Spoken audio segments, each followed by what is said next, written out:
राधे राधे, जय माता की भक्तों।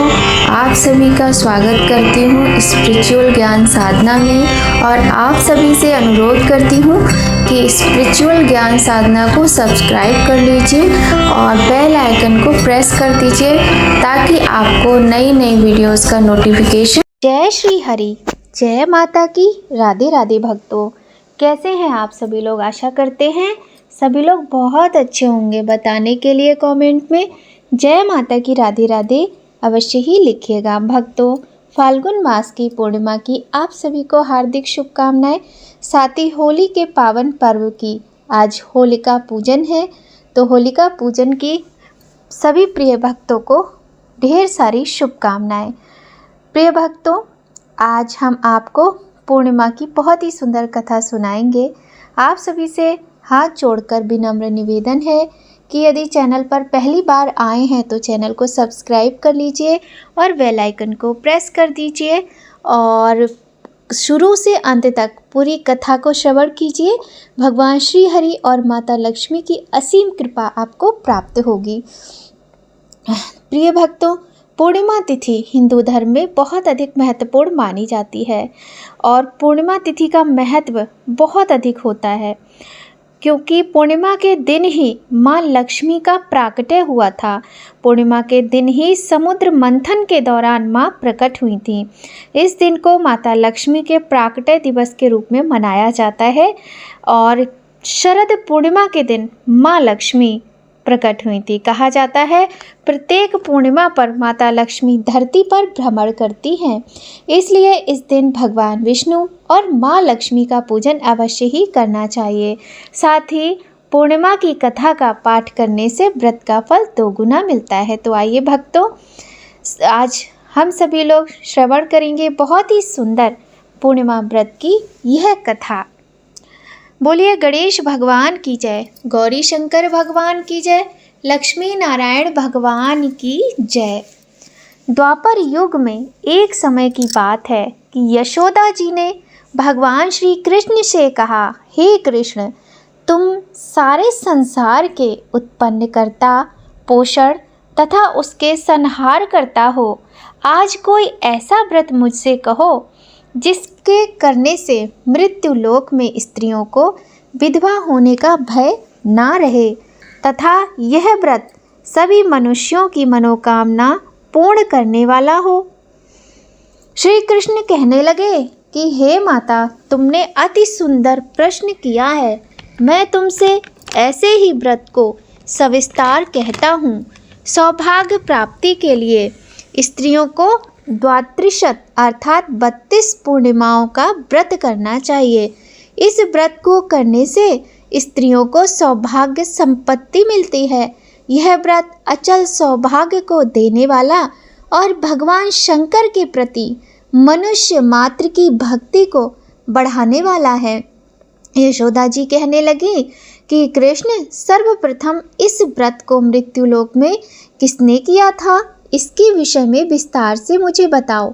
भगवान श्री कृष्ण कहने लगे कि इस भूमंडल पर एक अत्यंत प्रसिद्ध राजा चंद्रहास से पालित अनेक प्रकार के रत्नों से परिपूर्ण कातिका नाम की एक नगरी थी। वहाँ धनेश्वर नाम का एक ब्राह्मण रहता था और उसकी स्त्री अति सुशील रूपवती थी। दोनों ही उस नगरी में बड़े प्रेम से रहते थे। घर में धन धान्य आदि की कोई कमी नहीं थी। उनको एक बड़ा दुख था, उनके कोई संतान नहीं थी, जिस कारण वह बहुत दुखी रहते थे। एक दिन एक बड़ा तपस्वी योगी उस नगरी में आया। वह योगी बाकी सभी घरों से भिक्षा मांगकर भोजन किया करता था, लेकिन उस ब्राह्मण के घर से भिक्षा नहीं मांगा करता था। एक दिन योगी गंगा किनारे भिक्षा मांगकर प्रेम पूर्वक खा रहा था कि धनेश्वर ने योगी को यह सब करते देख लिया।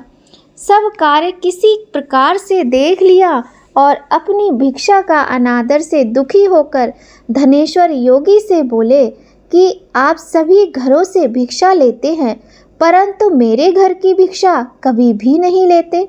इसका कारण क्या है? योगी कहने लगे, आपके धर्म हमें इस बात की आज्ञा नहीं देता है, क्योंकि अभी आप गृहस्थ जीवन में एक सुख से वंचित हैं।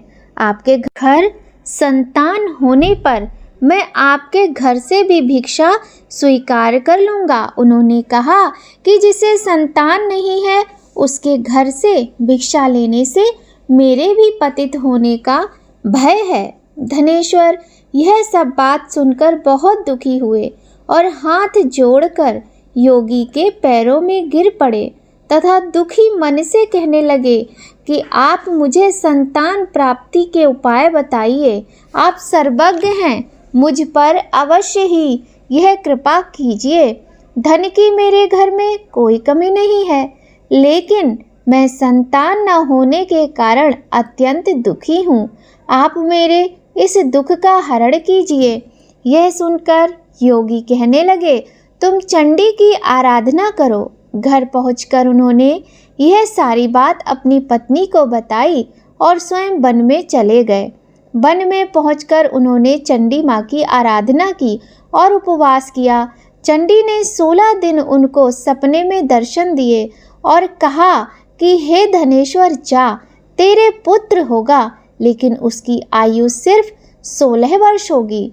16 वर्ष की आयु में ही उसकी मृत्यु हो जाएगी। अगर तुम दोनों स्त्री और पुरुष 32 पूर्णिमाओं का व्रत करोगे तो वह दीर्घ आयु हो जाएगा। जितनी तुम्हारी सामर्थ्य हो उतने आटे के दिए जलाकर शिवजी का पूजन करना, लेकिन पूर्णमासी 32 ही होनी चाहिए। सुबह होते ही तुम्हें इस स्थान के पास एक आम का पेड़ दिखाई देगा। उस पर चढ़कर एक फल तोड़कर अपने घर चले जाना। अपनी स्त्री को इस बारे में बताना। सुबह स्नान होने के बाद वह स्वच्छ होकर शंकर जी का ध्यान करके उस फल को खा ले, तब शंकर भगवान की कृपा से उसको गर्भ ठहर जाएगा। जब ब्राह्मण सुबह उठा तो उसे उस स्थान पर आम का पेड़ दिखाई दिया और वह उससे फल तोड़ने के लिए चढ़ा, लेकिन पेड़ पर चढ़ ही नहीं पा रहा था। यह देखकर उसे बड़ी चिंता हुई। उसने भगवान गणेश की उपासना की और कहा कि हे दयानिधे, अपने भक्तों के विघ्नों का नाश करके उनके मंगल कार्य को करने वाले, दुष्टों का नाश करने वाले, रिद्धि सिद्धि देने वाले, आप मुझे इतना बल दें कि मैं अपनी मनोकामना पूरी कर सकूं। इसके बाद वह पेड़ से फल तोड़कर अपनी पत्नी के पास पहुंचा। उसकी पत्नी ने अपने पति के कहे अनुसार उस फल को खा लिया और वह गर्भवती हो गई। देवी की कृपा से उसे बहुत सुंदर पुत्र प्राप्त हुआ। उसका नाम उन्होंने देवीदास रखा। माता पिता के हर्ष और शोक के साथ वह पढ़ने लगा। भगवान की कृपा से बालक बहुत ही सुंदर था, सुशील और पढ़ाई लिखाई में भी बहुत निपुण था। दुर्गा जी के कथन अनुसार उसकी माता ने 32 पूर्णमासी का व्रत रखा। जैसे ही 16वां वर्ष लगा, दोनों पति पत्नी बहुत दुखी हुए कि कहीं उनके पुत्र की मृत्यु ना हो जाए। उन्होंने सोचा कि अगर उनके सामने यह सब हुआ तो वे कैसे देख पाएंगे। तभी उन्होंने देवीदास के मामा को बुलाया और 1 वर्ष देवीदास को काशी पढ़ने के लिए भेज दिया। 1 वर्ष के बाद उसे वापस लेकर आ जाना, ऐसा कहकर उन्होंने उसे काशी भेज दिया। देवीदास अपने मामा के साथ एक घोड़े पर सवार होकर चल दिया। उसके मामा को यह बात भी पता नहीं थी। दोनों पति पत्नी से 32 पूर्णमासी का व्रत पूरा करने में लगे थे। दूसरी तरफ मामा और भांजा दोनों रात गुजरने के लिए रास्ते में एक गांव में रुके। उस दिन उस गांव में ब्राह्मण की कन्या का विवाह होने वाला था।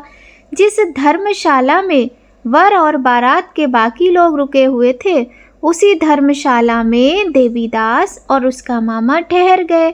उधर कन्या को तेल आदि चढ़ने के बाद जब लग्न का समय आया तो वर की तबीयत खराब हो गई। वर के पिता ने अपने परिवार वालों से विचार विमर्श करके कहा कि यह देवीदास मेरे पुत्र जैसा ही है। मैं इसके साथ लगन करा दूं और बाद में बाकी सारे काम मेरे पुत्र के साथ हो जाएंगे। ऐसा कहने के बाद वर के पिता ने देवीदास को मांगने के लिए उसके मामा से बातचीत की और उन्हें सभी बातें बता दी। मामा ने कहा कि कन्यादान में जो कुछ भी मिलेगा वो हमें दे देना। वर के पिता ने बात स्वीकार कर ली। इसके बाद देवीदास का विवाह कन्या के साथ संपन्न हो गया। इसके बाद वह अपनी पत्नी के साथ भोजन ना कर सका और मन में विचार करने लगा कि ना जाने यह किसकी पत्नी होगी। यह सोचकर उसकी आंखों में आंसू आ गए। तब वधू ने पूछा कि क्या बात है, आप उदास क्यों हैं? तब उसने सारी बातें पत्नी को बता दी। तब कन्या कहने लगी, यह ब्रह्म विवाद के विपरीत है। आप ही मेरे पति हैं, मैं आपकी पत्नी रहूंगी, किसी अन्य की कभी नहीं। तब देवीदास ने कहा, ऐसा मत कहिए, क्योंकि मेरी आयु बहुत कम है, मेरे बाद आपका क्या होगा? लेकिन उसकी पत्नी नहीं मानी और बोली, स्वामी आप भोजन कीजिए। दोनों रात में सोने के लिए चले गए। सुबह देवीदास ने पत्नी को 4 नगों से जड़ी एक अंगूठी दी और एक रुमाल दिया और बोला कि हे प्रिय, इसे लो और संकेत समझकर स्थिरचित्त हो जाओ। मेरे मरण और जीवन के लिए एक पुष्प वाटिका बना लो, उसमें सुगंधि वाली एक नव मल्लिका लगा लो। उसको प्रतिदिन जल में सींचा करना और आनंद के साथ खेलो कूदो। जिस समय और जिस दिन मेरा प्राणांत होगा उस दिन ये फूल सूख जाएंगे। जब यह फिर से हरे हो जाएं तो जान लेना कि मैं जीवित हूँ। यह समझाकर वह वहाँ से चला गया। इसके बाद जब वह कन्या और उसका वर यह बात सोच समझकर चले गए, एक दूसरे से अलग हो गए। इसके बाद जब वर और बाकी बाराती मंडप में आए तो कन्या ने उसे देखकर कहा कि यह तो मेरा पति नहीं है, मेरे पति वह हैं जिनके साथ रात में मेरा विवाह हुआ था। इसके साथ मेरा विवाह नहीं हुआ है। अगर ये वही हैं तो बताएं कि मैंने इन्हें क्या दिया है। साथ ही कन्यादान के समय को जो आभूषण मिले हैं उन्हें दिखाएं। कन्या की ये सारी बातें सुनकर वह कहने लगा कि मैं यह सब नहीं जानता। इसके बाद सारी बारात भी अपमानित होकर वापस लौट गई। भगवान कृष्ण बोले, माता, इस प्रकार देवीदास काशी चला गया। कुछ समय जब बीत गया तो एक सर्प उसको डसने के लिए वहां आया, लेकिन वह उसको काट नहीं पाया, क्योंकि उसकी माता ने पहले ही 32 पूर्णिमा का व्रत पूर्ण कर लिया था। इसके बाद खुद काल वहां पहुंचा। भगवान की कृपा से तभी वहां माता पार्वती और भगवान गणेश आ गए।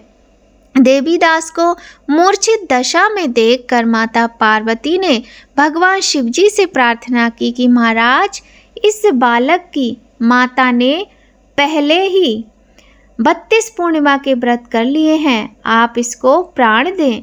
भगवान शिव ने माता पार्वती के कहने पर उसे प्राण दान दे दिया। उधर उसकी पत्नी उसके काल की प्रतीक्षा कर रही थी। उसकी पत्नी ने जाकर देखा कि पुष्प और पत्र दोनों ही नहीं है, तो उसको बहुत आश्चर्य हुआ। और जब उसने देखा कि पुष्प वाटिका फिर से हरी हो गई तो वह समझ गई कि उसका पति जीवित है। इसके बाद वह बहुत ही प्रसन्न होकर अपने पिता से कहने लगी कि मेरे पति जीवित हैं, उनको ढूंढिए। जब 16वां वर्ष व्यतीत हो गया तो देवीदास भी अपने मामा के साथ काशी से वापस चल दिया। इधर उसकी पत्नी के परिवार वाले उसे ढूंढने के लिए जा ही रहे थे कि उन्होंने देखा कि देवीदास और उसका मामा उधर ही आ रहे थे। उनको देखकर उनके सास ससुर बहुत प्रसन्न हुए और उसे अपने घर ले गए। तो घर ले जाने के बाद उनका बहुत सम्मान किया और सम्मान के साथ उन्हें बहुत सारा धन धान्य देकर विदा किया। जब वह अपने घर की तरफ चल पड़े तो उसके माता पिता को लोगों ने खबर कर दी कि तुम्हारा पुत्र देवीदास अपनी पत्नी और मामा के साथ आ रहा है। ऐसा समाचार सुनकर पहले तो उन्हें विश्वास नहीं हुआ, लेकिन जब देवीदास आया और उसने अपने माता पिता के पैर छुए तो देवीदास के माता पिता ने उनका माथा चूमा और दोनों को अपने सीने से लगा लिया। दोनों के आने की खुशी में धनेश्वर ने बहुत दान दक्षिणा देकर ब्राह्मणों को भोजन इत्यादि कराया। भगवान श्री कृष्ण जी कहने लगे कि इस तरह धनेश्वर को 32 पूर्णिमा के व्रत के प्रभाव से संतान प्राप्त हुई। जो स्त्रियां इस व्रत को करती हैं वह जन्म जन्मांतर तक वैधव्य का दुख नहीं भोगती हैं, वह सदा सौभाग्यवती रहती हैं। यह मेरा वचन है। यह व्रत संतान देने वाला और सभी मनोकामनाओं को पूर्ण करने वाला है। बोलिए जय श्री हरि, बोलिए जय लक्ष्मी नारायण भगवान की, जय गौरी शंकर भगवान की। प्रिय भक्तों, प्रत्येक वर्ष बुराई पर अच्छाई की जीत याद के रूप में फाल्गुन पूर्णिमा तिथि पर होलिका दहन किया जाता है एवं होली का यह पावन पर्व मनाया जाता है। फाल्गुन पूर्णिमा पर भगवान विष्णु और माँ लक्ष्मी जी की पूजा, व्रत आदि करने का जितना महत्व है उतना ही महत्व इस दिन फाल्गुन पूर्णिमा की पौराणिक कथा का पाठ करने का भी है। मान्यता है कि यह कथा सुनने से यश, कीर्ति, धन धान्य और संतान सुख प्राप्त होता है तथा मरणोपरांत वैकुंठ की प्राप्ति होती है। आइए भक्तों, प्रारंभ करते हैं फाल्गुन मास पूर्णिमा की ये अत्यंत पावन, पुण्यदायी, मोक्ष प्रदान करने वाली सुंदर कथा। महर्षि कश्यप की पत्नी एवं दक्ष की पुत्री दिति के गर्भ से हिरण्यकश्यप और हिरण्याक्ष का जन्म हुआ। दोनों ही महाबलशाली थे।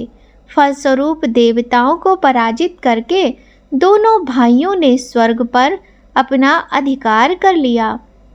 उनके अत्याचार से देवलोक में हाहाकार मच गया। अतः भगवान विष्णु ने बराह अवतार लेकर हिरण्याक्ष का वध कर दिया। अपने भाई की मृत्यु से क्रुद्ध हिरण्यकश्यप भगवान विष्णु को अपना शत्रु मान बैठा और उनसे प्रतिशोध लेने के लिए भगवान ब्रह्मा की तपस्या करने लगा। उधर हिरण्यकश्यप की अनुपस्थिति में देवताओं ने दैत्यों पर आक्रमण कर दिया और स्वर्ग पर पुनः अपना अधिकार प्राप्त कर लिया। हिरण्यकश्यप की पत्नी कयाधु उस समय गर्भवती थी, जिन्हें इंद्र देव बंदी बनाकर ले गए। वो कयाधु को लेकर अमरावती जा रहे थे। तभी मार्ग में देवर्षि नारद मिले उन्हें। नारद जी इंद्र के साथ कयाधु को देखकर बोले, देवराज, आप इन्हें लेकर कहाँ जा रहे हैं? यह सुनकर इंद्र ने कहा, हे देवर्षि, कयाधु गर्भवती हैं। इसके गर्भ में हिरण्यकश्यप जैसे दुष्टात्मा का अंश है, जिसका वध करके ही मैं इसे छोड़ूंगा। इस पर देवर्षि नारद बोले, इसके गर्भ में तो श्री नारायण का परम भक्त है, अतः इसे छोड़ दो इंद्र। नारद मुनि ने जब ये कहा और देवराज ने उनकी बात सुनकर कयाधु को छोड़ दिया। देवर्षि नारद हिरण्यकश्यप की पत्नी को अपने आश्रम में ले आए और बोले, बेटी, जब तक हिरण्यकश्यप की तपस्या पूरी नहीं हो जाती तुम निश्चिंत होकर यहीं रहो। तब कयाधु देवर्षि नारद के आश्रम में रहने लगी और उनके दिव्य प्रवचनों का रसपान भी करती रही, जिसका गर्भ में पल रहे शिशु पर भी बहुत गहरा प्रभाव हुआ। जब समय आया तो कयाधु ने एक पुत्र को जन्म दिया, जिसका नाम प्रहलाद रखा गया। इधर हिरण्यकश्यप की तपस्या जब पूरी हो गई तो ब्रह्मा जी ने प्रसन्न होकर उसे मनोवांछित वरदान दे दिया, जिसके पश्चात वो अपने राज्य वापस लौट आया। कयाधु भी प्रहलाद को लेकर अपने पति के पास चली आई। प्रहलाद जब थोड़े बड़े हुए तो एक श्रेष्ठ गुरु के मार्गदर्शन में उनकी शिक्षा का प्रबंध किया गया। एक दिन जब हिरण्यकश्यप अपने समस्त मंत्रियों के साथ बैठा हुआ था, तभी प्रहलाद अपने गुरु के साथ वहां आए और पिता को कृतज्ञता पूर्वक प्रणाम किया। यह देखकर हिरण्यकश्यप अत्यंत प्रसन्न हुआ और बोला, वत्स प्रहलाद, तुमने अब तक की शिक्षा के दौरान कौन सी सबसे अच्छी बात सीखी है, मुझे बताओ। यह सुनकर प्रहलाद ने कहा, पिताश्री, मैंने अब तक जो सबसे अच्छी बात सीखी है वो यह है कि जो आदि मध्य और अंत से रहित अजन्मा है, इस जगत के पालनहार हैं, दीन दुखियों के स्वामी हैं, उन श्री हरि को मैं बारंबार प्रणाम करता हूँ। यह बात सुनकर हिरण्यकश्यप क्रोध से लाल हो उठा। उसने प्रहलाद के गुरु पर चिल्लाते हुए कहा, अरे मूर्ख ब्राह्मण, तूने मेरे इस बालक को मेरे परम शत्रु का गुणगान करने की शिक्षा क्यों दी? प्रहलाद के गुरु ने कहा, दैत्यराज, आप क्रोध त्याग दो, ये मैंने आपके पुत्र को नहीं सिखाई। यह सुनकर हिरण्यकश्यप आश्चर्यचकित हो गया और बोला, पुत्र, बताओ, तुम्हें यह उपदेश, ये शिक्षा किसने दी है? प्रहलाद बोले, हृदय में स्थित भगवान विष्णु ही तो संपूर्ण संसार के उपदेशक हैं। इनके अतिरिक्त कोई किसी को कुछ नहीं सिखा सकता। यह सुनकर हिरण्यकश्यप क्रोध से पागल हो उठा और बोला, अरे मूर्ख, मेरे सामने ये विष्णु कौन है? तू क्यों बार बार उस दुष्ट का नाम ले रहा है? क्या तू इसका परिणाम जानता है? हिरण्यकश्यप ने प्रहलाद को बहुत समझाया, मृत्यु दंड का भय दिखाकर भी विष्णु भक्ति से दूर करना चाहा, परंतु प्रहलाद के मन से भगवान विष्णु के प्रति श्रद्धा तनिक भी कम ना हुई। इसके पश्चात क्रोधित हिरण्यकश्यप ने अपने सेवकों को आज्ञा दी कि इस दुरात्मा को मौत के घाट उतार दो। इस शत्रु प्रेमी से मुझे कोई लाभ नहीं। यह कपूत तो अपने ही कुल का नाश कर देगा। दैत्यराज हिरण्यकश्यप की आज्ञा अनुसार उसके सैनिकों ने प्रहलाद पर तरह तरह से अत्याचार किए और उन्हें मारने का प्रयास किया, परंतु हरि कृपा के कारण वो सब प्रहलाद का बाल भी बांका ना कर सके। हिरण्यकश्यप यह सब देखकर बहुत क्रोधित हुआ। अंततः उसने अपनी बहन होलिका को आदेश दिया कि वो प्रहलाद को गोद में लेकर अग्नि में बैठ जाए, क्योंकि होलिका को यह वरदान प्राप्त था कि अग्नि से उसे कोई हानि नहीं होगी। अपने भ्राता को होलिका ने कई बार समझाया, किंतु वह नहीं माना।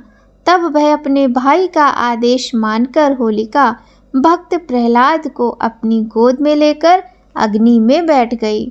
उस समय प्रहलाद हाथ जोड़कर आंखें बंद कर निरंतर प्रभु के ध्यान में मग्न रहे और नारायण नारायण का जप करते रहे। हरि कृपा के फलस्वरूप प्रहलाद अग्नि में बैठकर भी सकुशल बच गए और होलिका उसी अग्नि में जलकर भस्म हो गई। बोलिए भक्त प्रहलाद की जय, बोलिए श्री हरि नारायण भगवान की जय।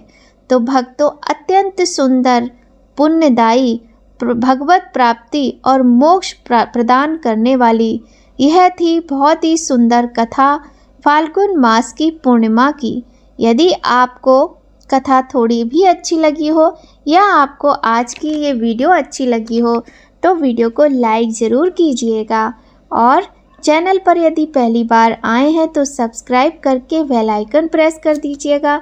अगर आपको लगे कि ये कथा, ये जानकारी सभी को जानना चाहिए, सुनना चाहिए, तो आप इसे शेयर ज़रूर कीजिएगा अपने मम्मी पापा, फैमिली, फ्रेंड्स, भाई बहन सभी के साथ।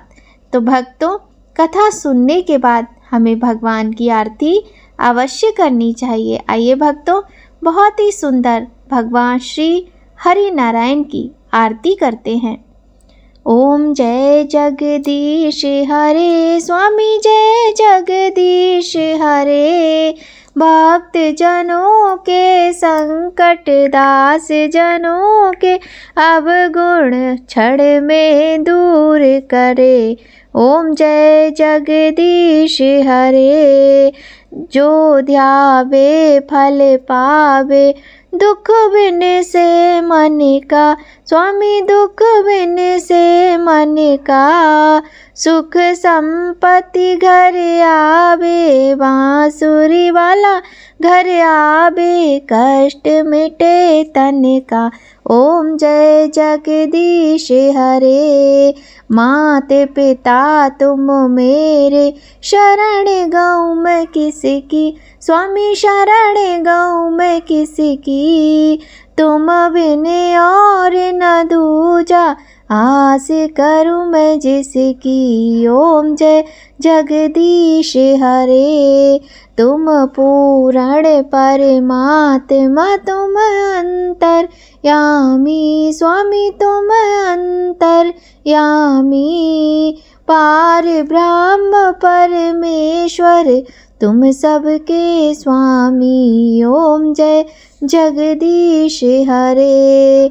तुम करुणा के सागर तुम पालन करता, स्वामी तुम पालन करता। मैं मूरख खल कामी, मैं सेवक आप स्वामी, कृपा करो भरता।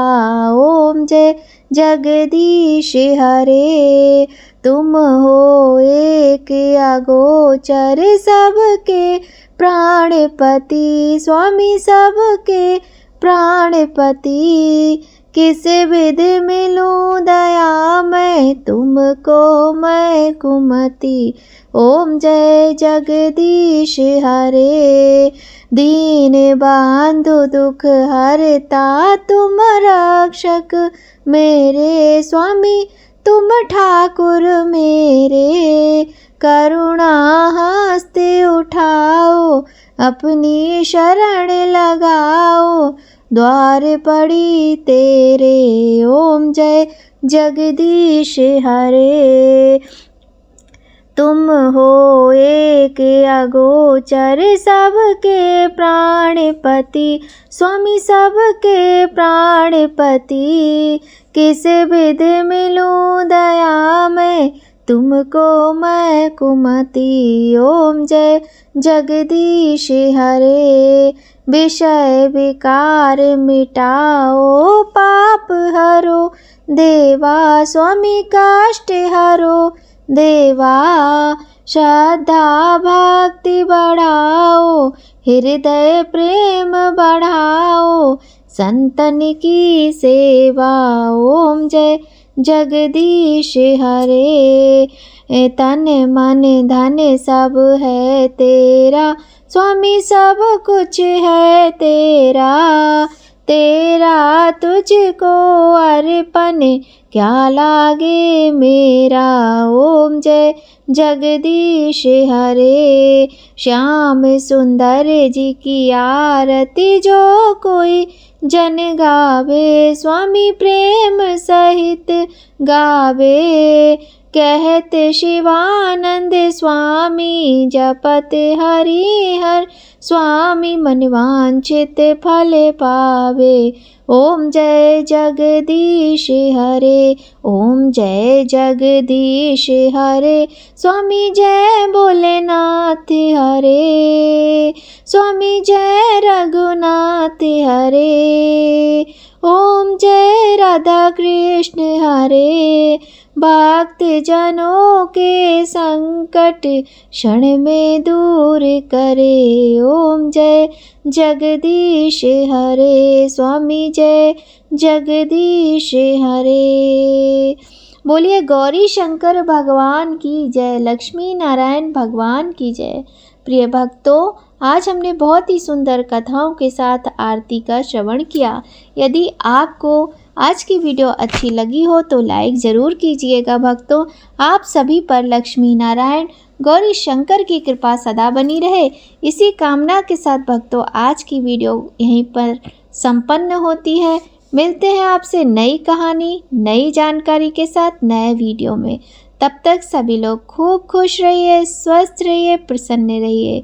जय माता की भक्तों, राधे राधे।